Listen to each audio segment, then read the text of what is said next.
Maar ik denk dat Anouk meer meedoet omdat ze het leuk vindt om mee te doen. En haar kennende, zo dwars als ze is, zal het er verder een zorg zijn.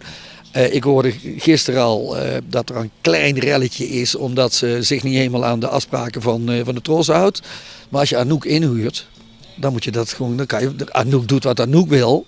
En daarom is het ook Anouk en daarom is ze ook zo ver gekomen. Omdat ze altijd doet wat ze zelf zin in heeft en absoluut niet iets doet waar ze geen zin in heeft. Ze lijkt wel een beetje op jou, hè, wat dat betreft. Nou, ik denk dus, ik heb vaak dingen gedaan waar ik dacht achteraf, waar ben ik mee bezig? Welke dingen, Peter?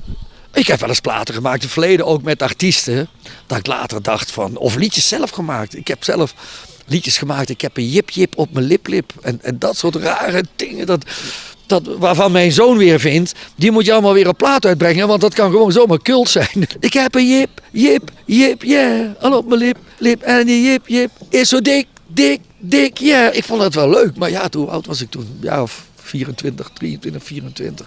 Maar ik heb ook met artiesten, ik zal geen namen noemen, platen gemaakt waarvan ik later dacht, mijn hemel,